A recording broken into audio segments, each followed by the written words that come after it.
Hey guys, it's Kevin again, and this is going to be my review for The Originals, Season 1, Episode 20, A Closer Walk with Thee.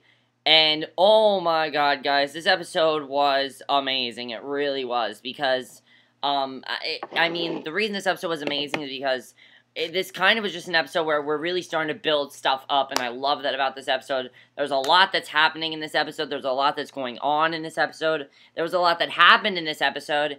And I'm really looking forward to the next, the last, I think, 2 episodes of the show. I think there's only 2 episodes left, but I'm really looking forward to them. So, let's just get to this episode, because I love this episode, so let's get to it.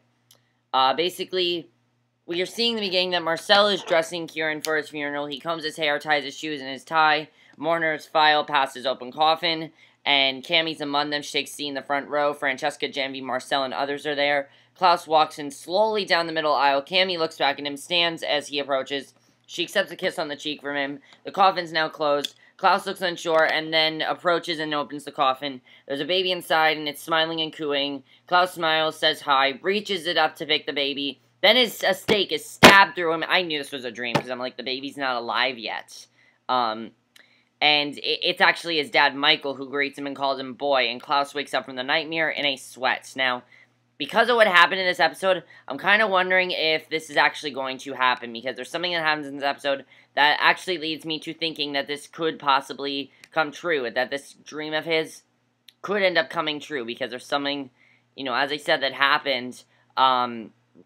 There's something that's that happened in this episode that could end up definitely, making this fantasy coming true. So, Klaus is pretty much haunted by this fantasy. He doesn't know what to think of it. And, he's really worried about, what's going to happen here. And Klaus just becomes much more concerned about everything. Not just of him, but of the baby, of Hayley. I think that dream really scared Klaus. And you know what? I'm actually happy that Klaus had that dream, because it really freaked him out. So, Genevieve is taking the younger witches on a walk, tells them New Orleans is full of ghosts, and says that witches don't turn ghosts, but they are consecrated in the earth to replenish power. She tells them she has to go to Kieran's wake and leaves. Monique says she doesn't know why she's going to Kieran's event, and Genevieve explains she needs Klaus's advice to fulfill their family obligations. She's annoyed with the girl's questions and tells her to go home. So then we're actually at the actual funeral of Kieran. Irish music is playing when Cammie comes to sit with Klaus. She tells him she's in a bad mood because her uncle died, and people are partying, and asks what excuse is for his crap mood. And he tells her he tells her about the nightmare with his father, and Cammie says it's the first time he's acknowledged that he will be a dad. He tells her he knows more about fatherhood than she would imagine, and she's kind of like, Cammie at this point is kind of just upset at Klaus at this point. Marcel comes in, Cammie tells him it didn't work out the first time. And then we go to a flashback, and yes, there are a lot of flashbacks in this episode because it was yet another episode about Mikeal. This was kind of like a part 2 to the last episode about Mikeal. But we see a flashback to the plantation era when Klaus comes in with a very young Marcel and tells the boy's owner he will release him to him. He has to get violent, but the man agrees and they leave. Outside, Klaus asks if the owner was his father, and the boy nods. Klaus tells him he was a disappointment to his father too, but says he can choose his own family. So I'm guessing that Marcel was a slave. That's what I'm thinking, is that, it turns out Marcel was actually, Klaus's, Mikeal's slave. I don't know if that's what they're trying to say, but that was definitely really interesting. So now in the present time, Marcel calls for attention and tells everyone he knows he hasn't been around lately, but it's a testament to Kieran. They're all together to share memories and stories. Marcel says, back when Kieran first rolled into New Orleans, they need him, and they still do.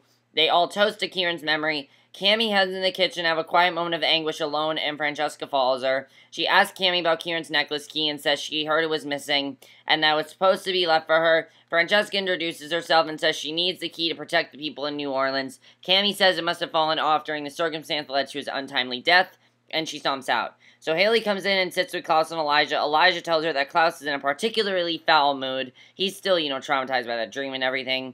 She asks what's up with the moon ring, and she says she's struggling to stall Oliver and the rabbit roosters. And Klaus tells her she should move back in with them, and she declines. He tells her they are working on the moonlight rings, will get revenge on whoever attacked the pack, and that she will move back with them for her safety. Klaus says for tonight he'll focus on drinking another bottle until he forgets the dreams of their father. He's trying to forget everything about that dream he had because he does not want it to come true. And, they say when you don't think about it, it doesn't happen, so that's what Klaus is kind of doing. He's doing whatever he can to not think about that dream.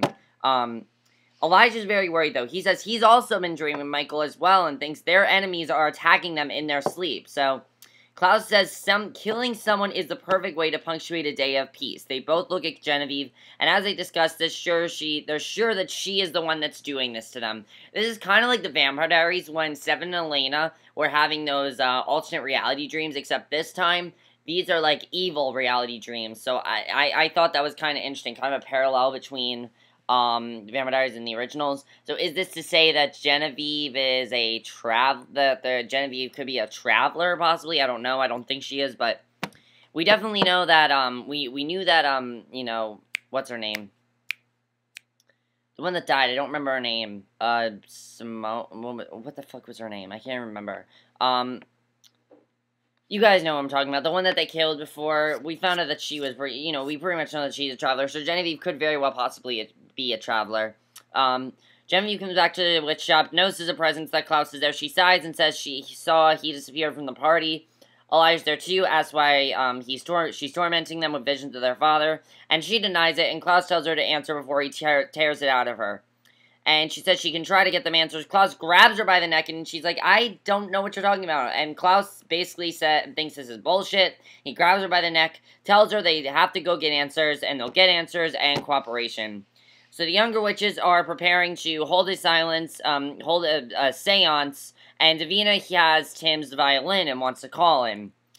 Tim was her only love, so she asks, what's the point of magic if you can't do stuff like this? They chant, and Davina slices her hand, drips blood on the violin.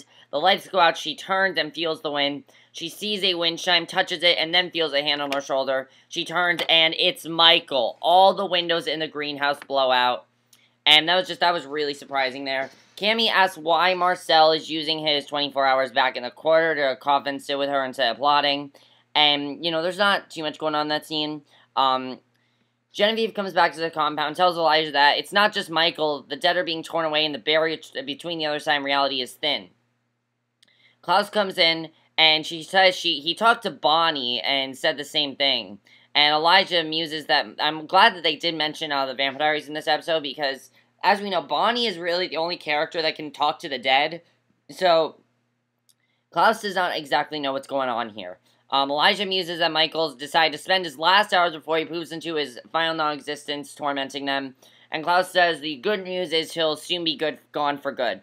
Genevieve asks Klaus if he can spend some time with her tomorrow after the funeral, and he says maybe.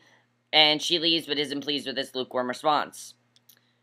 So Francesca and her escort come home, find Hayley waiting for them. Hayley calls a terrorist. Francesca says there's a new one. Hayley then tells them about the suicide bomber and everything.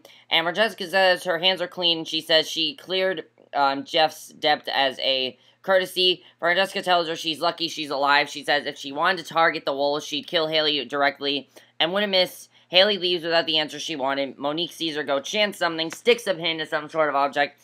Hayley pauses, adjusts her coat, and then walks on. So then we're actually at Kieran's funeral. We're at the real funeral. We were at his wake before, but now we're at his funeral. And it's really sad here. Cammy's talking to Marcel, saying he could have just asked her for it. He says she wouldn't have to given it to him. She asks what it unlocks, and he says he searched all the core last night and can't figure it out. She asks if he's there to see if she knows, and he tells her he's there for her to lay Kieran to rest no matter what she may think. And here comes the most intense scene in the episode. After this scene, the whole episode just completely changed. Hayley's coughing, seems really unwell. Elijah tells her she looks nice. She asks Klaus and Elijah if she was the target of the bombings. And Klaus says yes, he was the target, and if it had been him, he would have killed her. And Elijah says that's his terrible way of telling her she needs to come back to the compound with them. Klaus says he's been tormented by his father, and it reinforces his desire to be the good father to his child. And Hayley says it's their child, because it really is. It's Klaus' child, too. It's Hayley's child, too. He needs to realize that Hayley knows what's best for the child. Hayley walks off, catch up with Cammy, and she tells her she liked Kieran, and she says helped her family. And all of a sudden, Hayley just breaks into a coughing fit, and the coughing fit, all this blood comes out. Genevieve sees and shouts out for Klaus. Klaus and Elijah rush Hayley into the church. Genevieve then tells them that she can help, that she knows a spell, and Klaus tells Elijah that she was a nurse back in the day. Elijah says he can hear the baby's heartbeat, but not Hayley's, and says she's not breathing. Hayley's actually lying on a table, sits up in a ghostly room. Mikeal walks in the room. She asks who he is, and he says, I suppose I'm family.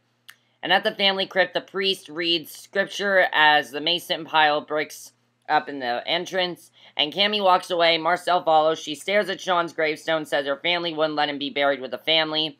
And she says Kieran didn't push about it, and she thinks that maybe Kieran let him be buried in a random area so he could hide something there. She tells him that she needs a sledgehammer. So Klaus gives Hayley some of his blood. She's still not breathing. You know, she's in a very bad state at this point. Mikeal asks if she knows about him. She has a nightmare. He tells her it's real. He grabs her neck. She asks how he can be there since he's dead. Begins to panic because she thinks she's dead at this point. She basically thinks she's in heaven, and that's why she's seeing him. She calls her for the baby. He tells her that her bloodlines are filthy enough without adding Klaus's blood to it. She attacks him and says she's not dead. She says if she was, he wouldn't try to kill her. Genevieve says they can't move or the spell will break. Klaus says he can't lose his daughter and says he will rip it out of her himself to save his child. Elijah stops him, says they will have to save them both. Genevieve chants and sees what Monique did. She tells them she knows what to do, tells them to get her girl's bag. Hayley fights with Mikeal, who tells her it's better that the baby dies now before Klaus can ruin her child. And she stabs him and says her daughter has an advantage that Klaus didn't. And she'll never know you. And I mean, that's really intense, because now Hayley knows why Klaus was so upset. And then we get a really nice touching scene between Hayley and Klaus. I really like this. You see that Hayley and Klaus are actually getting a lot closer. And, you know, Hayley apologized to Klaus and everything. And he tells her that she and their daughters are both resilient and fighters. And she tells him that she will move back in. She will listen to his advice, and she will move back in with Klaus and Elijah. But no bossing around and no bodyguards. He says he just wants, and he basically says, I just want, you know, the child's safety. She asks what happens after the child's born, and she doesn't want him to take her away. Klaus tells her to come along, says he has something to show her, and I thought this scene was so sweet. I really did like it, because really, even though Klaus and Hayley, they're not a couple or anything, I kind of, you know, I really did like this scene a lot. You know, we see that he brings her into a nursery that he's had made up, and he says he wants Hayley there, says their daughter should be raised by their parents in the family home, and she says she, Klaus, Elijah, and the miracle baby all under one roof. Seems like a bad reality. And he asks her what Mikeal said to her. Hayley says was nothing true. Klaus is a little teary-eyed, walks out. Hayley looks around the nursery and at a painting Klaus had painted and hung there of the city. Genevieve finds Elijah and says Hayley and the baby are fine, but he should take her to a doctor if he doesn't speak, and she says she'll show herself out, but then he calls her and he thanks her for her help. And he tells her she tore Rebecca from their family. He can't forgive it, but he can show more kindness if she can help with an issue. She says anything. He tells her once Hayley has a baby, she'll be once more subject to the curse and will transform. He says he wants to make a gift to her of a ring that will prevent that. He tells her he has a spell from his mother's grimoire and says he knows she's been interested in the book, so she offers a small smile. As we know, he's making that cure for the wolves, so he thinks he can do it for her as well, because technically Hayley is a werewolf, as we know. So, then we see that Genevieve finds Monique. Monique is pissed at Genevieve at this point. She basically said, what the hell did you do to Hayley? And she says, only what the ancestors asked. Genevieve tells her the baby is part witch and has to be born before she can die so she can be consecrated into the earth. She tells Monique to get out of her sight, and she goes. Genevieve works to sell enchant. She begs the ancestors not to make her kill a child, not to make her a monster. She sees blood dripping and realizes she's crying tears. She's thrown backwards, shouts no, blood streams out of her eyes, nose, and eyes. She cries out that she's sorry and says, I'll do whatever you want. And then Klaus and Elijah watch the festivities in the quarter. Yeah, they watch it in the quarter. And Klaus says Hayley has agreed to move home with them. He sees Marcel across the way. Klaus asks his brother if he thinks he'll truly find peace once Mikeal is gone for good. And Elijah tells him he also needs to make peace with the living. So then we get another flashback with Marcel. And we see Marcel demanding to the slave owner to know why he hasn't freed the other slaves since the authorities have demanded it. And the owner asks if they've made him one yet, and says he doesn't think so. They whip a woman. Marcel runs to help her. The man shoots Marcel. Klaus tends to his wounds and asks to heal him. Marcel tells him to either turn him or let him die. Klaus says he doesn't know what he's asking. And he says becoming like him would rob him of all that's good. Marcel says he knows all of who Klaus is, and it's what he wants. He says, please. Klaus then bites his wrist, lets Marcel drink while he holds him close. Now he stares across, and then, Klaus is really upset by this flashback and everything. He then sees Marcel walk away. And Marcel walks down the street. Klaus sees him one more time as the clock strikes 12. And Marcel says he knows that Klaus is plotting something with the wolves. He says he wonders if they're planning to bite all the vampires to get them to vow allegiance to him again when he will cure him. And Marcel says it's not going to happen, and Klaus says that's his choice. And just as he chose to bring Mikeal back to town that day. He yells at Marcel and says he's spent decades trying to make up to Marcel for what his own father did to him, and yet Marcel unleashes Nightmare Dad on him. He asks how he feels Marcel. Basically, he's blaming Marcel for everything that happened, and that's why Klaus and Marcel have such a bad, are enemies right now, because of what Marcel did with Klaus's father. Klaus is kind of blaming Marcel for it.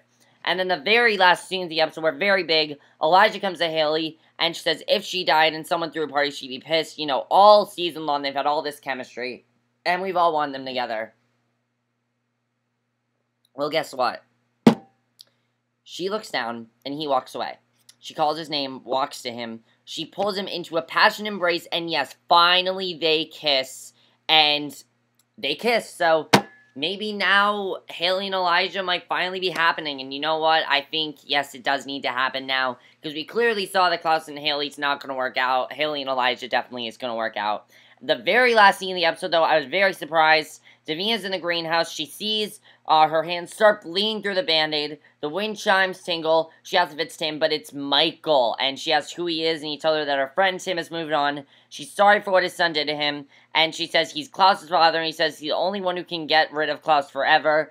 And he says he needs her to do something for him. She asks what she can do, and he tells her she needs to bring him back to life. So now apparently Davina's going to have to learn how to bring people back to life. But that ending was amazing, and that's why this episode, one of the reasons why this episode is my favorite episode of the season. A couple of reasons why. One, we really care about Hayley's character more now. We see the struggle that she went through. We see that, she kind of is in this very awkward position where she doesn't know if she should be friends with Klaus or not. She doesn't know if she should trust Klaus at this point. Marcel and Klaus, I really like seeing kind of Klaus blaming Marcel for everything that happened between Mikeal. I thought that definitely was interesting. I thought also it's going to be interesting. Now we are basically, it's Klaus and Elijah versus Marcel. That's pretty much what it is now, and I'm really interested in seeing what's going to happen there. Hayley and Elijah, I don't know if they're together or not, but I was very surprised they kissed. Let me know what you guys saw this episode. That's it for my review. I hope you enjoyed. My next review will be for Fargo, so see you then. Bye.